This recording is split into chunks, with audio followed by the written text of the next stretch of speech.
Welcome back to Questions You Never Thought to Ask, the Whitewater Kayaking podcast. This week, I'm very excited to be bringing on the show one of the most efficient human beings in the whole world, German kayaker Adrian Mattern.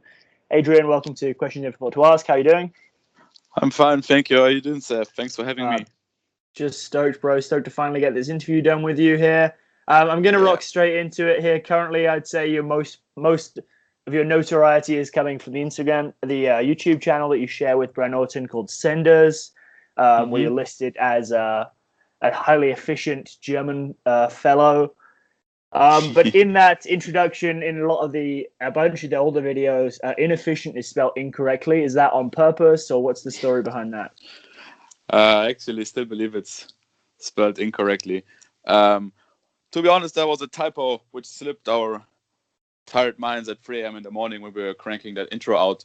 But by this point, it's classic, it's iconic, so we just decided to keep it. Do you think it is going against your your values of being efficient by having a spelling mistake? You can trust me on this one. There has been multiple messages sent out to Brent multiple times trying to approach it, but he wasn't having any of it, so we had to settle to keep it. My mum even emailed me about it. She was like, "Oh, I watched one of your friend's videos and inefficient spelled incorrectly," and I was like, "Yeah, mom, yeah, bro." You wouldn't believe how many emails from all over the world I've received addressing that exact problem. It's hilarious and it's awesome, and I love it. Yeah, crazy. It cracks me up for sure. Like the reach of YouTube is just wild. So you're a German kayaker. You're known for being highly efficient. What is it that makes a kayaker efficient? Do they have to be German? Do they have to be Adrian Mattern? Like, what is the secret formula for people to be more efficient at kayaking? And why is that important? All right. I strongly believe the secret formula is that you really want to go kayaking, because like as long as you're keen to go, you'll be fast. You won't take forever to unload your kayak or get changed, or you will not forget any gear at the house, or the classic reasons why we can't put on earlier than 1 p.m. sometimes. If you just want to go, and you're going to make sure you have all your gear in the car and you'll be on that river in no time. So key to being efficient, just enjoy and praise kayaking more. Preach. I hear that. I think that sounds like some good advice. Easy to follow. I love it. You are part of the Send crew with Dane, Jackson, Caleb Grady, and your on and off boyfriend, Brent Orton. When are you guys finally going to give up kayaking and start the boy band thing? Like, what's going on with that? Give us the lowdown on your future plans for the Send Backstreet Boys. So the Send Backstreet Boys thing is planned for after our kayaking careers. So I believe we have about 75 to 85 years left until we're going to see more of that boy band happening. But we'll see where music is going to be by that point, and we'll come up with something. When you guys are photographed together, like the four of you, quite often it looks like the cover of a boy band CD. Is that on purpose? Like, are you setting these situations up purposefully, or is that just happening by accident? Like, I've seen quite a few of them now, so coincidence. Pure coincidence. Coincidence. All right. I mean, if that's your story and you want to stick to it, you want to give us the rundown on what's in the future for Send here? Like, what's in the next year of Send? Well, we're making plans right now, and they're shaping up more and more. Looks like we have at least 2 super cool exploration trips coming up. One is going to be hopefully somewhere in Central East Asia, and the other one probably Iceland, but we're going to see about that. But yeah, going to look like it's going to be a 6th season again with the boys. I think Caleb managed to free himself some more from work, so we're going to have even more time with Caleb, so the 4 of us can be together.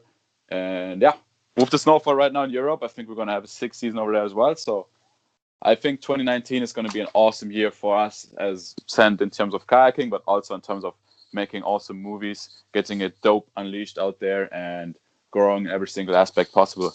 And of course, getting lots of boy band photos for your next album cover.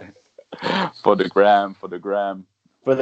Yeah, no doubt. Okay, let's move it along a little bit. You do pretty well on the race circuit here. You had a pretty good finish at North Fork last year. You've done pretty well at some other motocross racing. Motocross racing is meant to be, or they're trying to get into the Olympics. Do you think that's good or bad? What do you think? Give me your rundown. I mean, it's cool they're trying to expand kayaking in Olympics, but to be honest, I don't know how authentic that motocross thing is by this point. Like, who's doing it, what rules and regulations they have. So I don't personally have any great interest in participating or caring too much about it. But I mean, if it brings more kayaking on television screens out there, I'm stoked. I'm happy, and yeah. Okay, sweet. That's an efficient answer, Adrian. I like that. I like that a lot. You quite often have to work on a building site to finance your kayaking lifestyle. You've probably done a bunch of other jobs. What's the weirdest job you've had to do to make money to get to the river? Weirdest job I had to do to make money to get to the river. Huh. I'll give you a second to think. I'll tell you. EJ's weirdest job was going door to door when he was an Olympian. He'd like go to door and hand out envelopes so people could send him a check. But that was like more in the 90s. But he said he used to make like $80 an hour, like for 2 hours a day. So it's not nothing. Ben Stooksbury said he had to do some like kind of underwater welding construction or something in some kind of toxic environment in Northern California that sounded pretty risque. What's the weirdest one you've had to do? Man, honestly, I didn't do any crazy ones. I think on the top of my head, I can think of right now is my first couple of years when I was trying to go kayaking as much as possible. I was welding small computer chips for the German army in like a super weird underground studio where I had no idea how they got their license to sell that to the army. Maybe that's the reason why we don't have any choppers or working choppers right now. Yeah, that might have been the weirdest one, but nothing too crazy. So just paint a picture of people who are listening at home. You're in some kind of underground bunker situation with a soldering iron. Like, what's the? No, not at all. Elaborate on your last answer a little bit. No, it was like 18-year-old Adrian and this like 50-something-year-old German woman, and we were in this like industrial building, pretty empty, and it's just like a working desk, and you had to like super basic things, just like weld it together, put some like casing around it, and then just throw it into a big pile. In the afternoon, you would like box it and everything, make it look neat. And yeah, you would repeat that for a month and take your money and go kayaking. But yeah, I don't know. It was a weird little operation. Wow, yeah, it sounds. I'm just trying to paint the picture in my mind of the whole situation. It sounds. Yeah, it was weird. For sure. It was weird. I didn't like working there. I didn't do it for a long time, but yeah, do what you got to do, right? Now, you do what you got to do. Stay on the river. I think a lot of people can relate to that, or a lot of people are in the struggle right now, just trying to keep enough of the dream. I mean, it's so hard to make any money with kayaking, so you just got to find ways to pay for it. And I honestly like, now that I'm in a position where I luckily have to work less and less, like if I would just weigh up like just working hours right now compared to like back then when I would just go on a building site for like 2 months to be able to go on like 2 kayaking trips and be away for like 4 months. I think right now my hourly wage is way down because I just have to work so much more in like different terms of things, and like video editing and all that stuff, like making sure you're getting these gigs and getting stuff done. It's so much more work than everybody ever anticipates, I think. I believe you, man. I totally believe you. I mean, you know with the podcastery and your videos and everything, like it's so much more work. It doesn't happen on its own. I'm sure about that. No, it does not. All right, man. This interview, like normally I have a bunch of questions and just a few from the audience, but there was so many good audience questions. This one, right. I was kind of like, I don't want to ask any more questions because some of the audience ones are just so on point. First audience question then from your on and off boyfriend, Brent Orton. If you had to get one motto tattooed on your right shoulder, what would it be? I think I will go with no regrets on that one, which happens to be my tattoo on my right shoulder, my first one I ever got when I was like 15. Happy days. Yeah, I think that one might have been a little bit of a loaded question, but I like it. Jared David Gosling asks, if you ended up swimming one waterfall you've run a lot, which would be the scariest?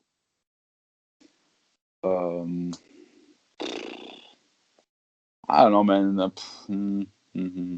Like big ones too. The question is kind of No, like okay, yeah, let's. one you've run often. So which would be the scariest? Yeah, I mean, I would go with Boof or Die in Mexico for sure. It's just like a 3-foot drop, but if you would swim over that, that would be your last swim over anything. That would be terrifying. I never ran that one. Like in all the times I did that meat locker drop. Yeah, never did that Boof or Die drop. It's disgusting, man. And I think there have been a few like pretty close calls. I think Rafa had a close call. He told this story there one time. Yeah, I think Rafa has been in there. I think not either Knox or Trent. I think they had like high water run. One of them got stuck in there. Like it's a scary drop for sure, especially when it gets high. For people who are listening who haven't been kayaking Mexico on the Alta Seca River, this drop, Boof or Die, is like right below this like sick two-tier drop called Meat Locker, but it's like a 3-foot like kind of little boost maneuver.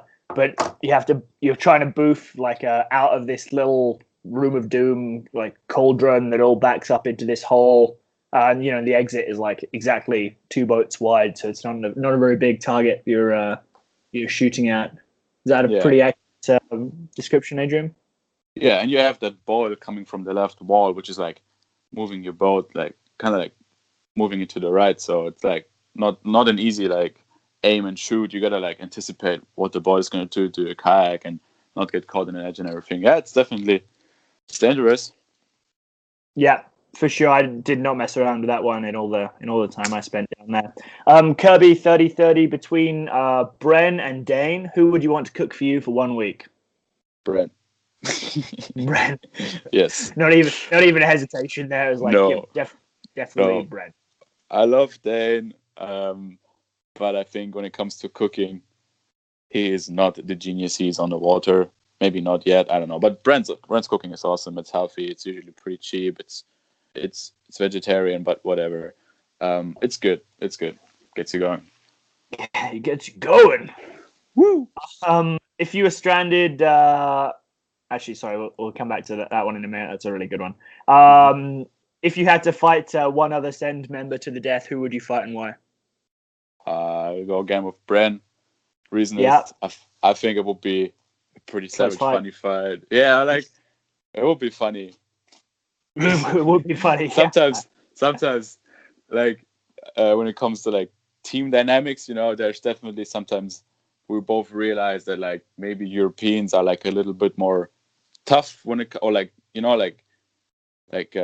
play fighting and stuff like that. Like when it comes to like interacting, where sometimes, especially in the early days, Dano and Caleb would sometimes be a little bit surprised when we had a little argument going on or something. But so I think I'll go with Brent. I think that would be hilarious. I think so. I mean, like if we weren't going to do a pay-per-view YouTube round, like I would pay. Like Andrew, I want to put that on the table right now. Like if you and Bram wanted to do some kind of pay-per-view, send, I don't know, WrestleMania type situation, or even just like a regular boxing match, like I would pay to watch it. All right, bro, here's this. If we get to 20,000 YouTube subscribers by the end of 2019, there's going to be a cage fight in between Bren and me. Oh my God, fight. That's definitely happening 100%. I'm going to throw that out there. All right, if you're listening now, today is January 13th. If we get to December 31st, 2019, and the Senders page is at 20,000 YouTube subscribers, we will see a cage fight between Bren and Adrian, and I am excited about that. Oh, goodness. Next question, moving on. What is the key to a good schnitzel? And for people who've never had a schnitzel, what is a schnitzel? What is a schnitzel? A schnitzel is a piece of meat, usually either pig or chicken, which is covered in breadcrumbs, and it's going to be I think there's some egg on it, and you're going to fry it up, and you serve it usually with French fries. It's actually more Austrian, but yeah, it's just like classic, typical, stereotypical food in Germany, Austria, whatever. Key to it, make sure you you use a hammer, right, to like hit the piece so it goes flat, and it kind of like breaks down certain pieces within the meat so it goes more soft or whatever. I think you want to make sure you hit it hard enough for long enough so it really breaks down, I think that's the tip. but I haven't prepared that many schnitzels in my lifetime so far. So for uneducated people, a schnitzel is a banged flat piece of meat that's breaded and served with French fries. Yeah, it's fried. Okay, sounds tight. Yeah. Mikey Ravel wants to know, what's your favorite toasty combo, your favorite toasted sandwich combination? Whatever is the cheap one on the menu. Is it just cheese? Just cheese, I think. Just cheese is usually just cheese and retarded amounts of hot sauce, preferably Cholula or sriracha. Oh, sriracha on everything, bro, no doubt. Yeah. Cholula. Eat it. Okay, it's this is a good one. Okay, this is a good one. This is one of my favorite audience questions. This trip. Mark Salonka Kayak wants to know, if you were stranded on an expedition with the rest of the Send crew and you were starving, who would you eat first and why? I mean, Caleb, especially after like winter time, his body will contain lots of like dope sweets made by his mom, which is awesome. So maybe I would be Caleb, yeah. Damn, just not even a hesitation there, just like I was like thinking about it, like every single time we go to, I mean, you're there when we go to stakeout and we hang out at Caleb's house. There are these like huge amounts of like cookies and sweeties, his mom is like a good feeder for sure. Like and you really have to go and hang out at Caleb's house. You'd be like, okay, I gotta take it easy. It's so hard. It's so good. Yeah, that was one of my favorite questions, because I was like, oh wow, I wonder if have you guys have you run out of food on a trip with the boys recently? No, not ever. I mean, by this point, we try to keep food as an optional thing. I live off sunshine and kayaking, so food is nice, but not necessary by any means. So it's all good. All right, I'll send you a little link on how the human body works, but food is definitely necessary. It's 100% necessary, just so you know. I did not learn that in my school class. I did not learn that. I guess it's just not the GED syllabus, bro, but it's real deal for sure. Okay, last question, Adrian. What's your best arrest story? I don't have any arrests. I don't have any arrest stories, I think. Let me think of a kayak. Do you have any good run-ins with the law? No, not really. I've seen Dane in handcuffs in Mexico City before, which was really funny. Well, if I have to think of... Do you have a comparable run-in, like something entertaining? You don't have to. I have something entertaining. I have something entertaining. All right. So, remember World Championships 2013 in Nantahala? North Carolina. Southeast? Yeah. And so that was when I was still an active freestyle kayaker, and I was there as a junior. And Worlds were like quite boring for us, because like so many kayakers in the eddy, so little time in the actual feature.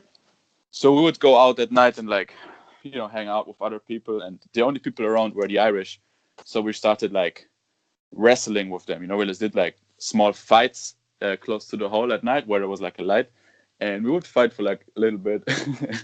And there were security people hanging out just watching, and they were like having a great time. They were loving it, us just going at it. And then we asked one of the guys if he could like fake arrest one of my friends. Well, he did that, and then somebody took a picture. I think it was my friend handcuffed on the car, and I think there was a taser in the picture somewhere as well. Picture went online, and the next day there was a huge ICF statement that none of the athletes got arrested, that it was all just like fake, yada yada yada. And I think they tried to like make freestyle serious and Olympic and whatever. By that point, really tried to like give it a good image, Next thing you know, the athletes bring that one out. I like that. That was funny. And so do you think you and the rest of the youths involved in that altercation are the reason why freestyle's currently not being taken seriously? I wouldn't say it's not being taken seriously, but I don't know, man. You got to keep it fun out there. That's what freestyle is about. I agree with you 100%, buddy, for sure. Like this whole episode sounds like it was a fun time, and that's kind of what's important. It also sounds to me like you've been training since 2013 to fight Bren in a cage at the end of this year, which I am. Even just talking about it now, I can't wait to tune in for. Like, what a round that's going to be. All right, Adrian, let's wrap this up. I think we're kind of getting, I mean, it's an off-topic interview, I guess, but like I think we're maybe too far in the weeds right now. Where can people find you on the gram and things? Like, how can they track you down? My Instagram is Adrian Mattern Kayak, and my Facebook is just Adrian Mattern, and that about it.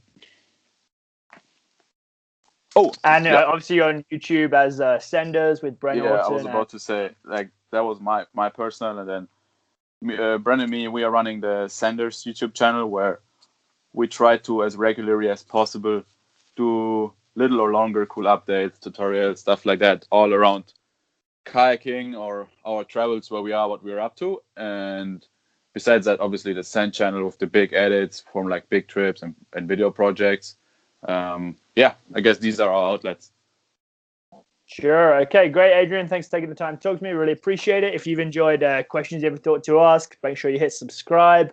And if you want to keep this podcast alive, please consider going over to support it on Patreon. That's patreon.com/Seth Ashworth. And you can hear the episodes sometimes up to 2 weeks ahead of the time they come out on your regular podcast app. So please go ahead, check that out, and I will see you in 2 weeks. Peace.